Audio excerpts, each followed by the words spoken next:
நான் வந்து அதே காலேஜ்ல நான் ஒர்க் பண்ண போறேன் அந்த மாதிரிலாம் அவங்க கிட்ட கேட்டேன். அவங்க இருந்துட்டு நீ கவர்மெண்ட்க்கு வந்து செக்டார்ல ட்ரை பண்ணு. நான் ட்ரிபிள்இல வந்து நல்ல பெர்சன்டேஜ் இருந்தது, எல்லாரும் நல்லா படிக்கிற பொண்ணு அப்படின்னு சொல்லிட்டு எல்லாருமே என்கரேஜ் பண்ணுவாங்க. அதை பார்த்துட்டு நீ வந்து கவர்மெண்ட் செக்டார்ல ட்ரை பண்ணு, அமௌண்ட் கட்டி கூட நான் உனக்கு வேலை வாங்கி தரேன் அந்த மாதிரி சொல்லியிருந்தாங்க. அதுதான் எனக்கு ஃபர்ஸ்ட் கவர்மெண்ட்குள்ள போகணும் அப்படின்ற ஒரு எண்ணமே வந்தது.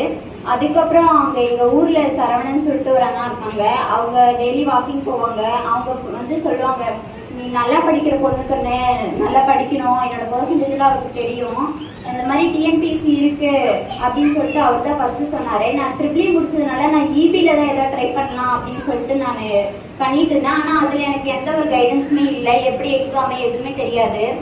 அப்புறம் தான் டிஎன்பிசி இருக்குது, எதுவுமே தமிழில் தானே, எனக்கு தமிழ் டிபார்ட்மெண்ட் தமிழ் வந்து ரொம்ப பிடிக்கும். அதனால சரி நம்மளால அச்சீவ் பண்ண முடியும் தமிழ் அப்படின்னு சொல்லிட்டு சரின்னு சொல்லிட்டு ஓகே இது படிக்கலாம் அப்படின்னு சொல்லிட்டு ஆரம்பித்தேன். அப்புறம் தம்பி பிறந்தான். அதுக்கப்புறம் இவங்ககிட்ட கேட்டுட்டே இருப்பேன், நான் சேர்த்து விட்றேன் அந்த மாதிரி சொன்னார். இங்கே 2021 பாதியில் வந்தேன்னு நினைக்கிறேன். அப்போ தம்பிக்கு ஒரு 1.5 வயசுக்கு மேலே இருக்கும். அம்மா தான் பார்த்துக்கிட்டாங்க, என் குழந்தைய அம்மா தான் பார்த்துக்கிட்டாங்க. அவங்க அப்பா அம்மா பார்த்துக்கிட்டதுனால தான் கண்டினியூஸாக என்னால் படிக்க முடிஞ்சுது. அப்புறம் இவருமே ஃபினான்ஸை போட்டு நல்லா படிக்கணும் அப்படின்னு சொல்லிட்டு வீட்டு வேலை மட்டும்தான், கார்டு இருக்குது பட் ஆனால் அங்கெல்லாம் நான் வேலை பார்க்க மாட்டேன்.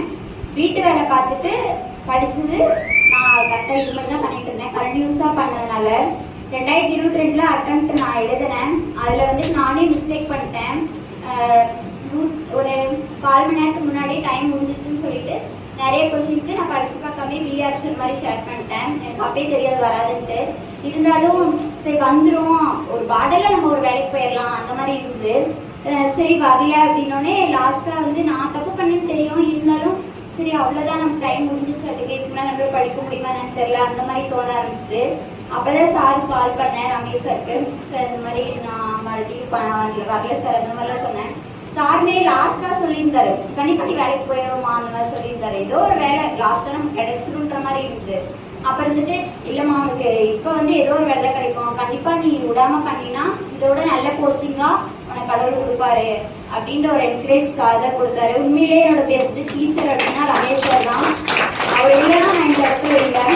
ஃபஸ்ட்டு இவங்க ஃபேமிலியிலேருந்து சொன்னதுனால வந்தேன்.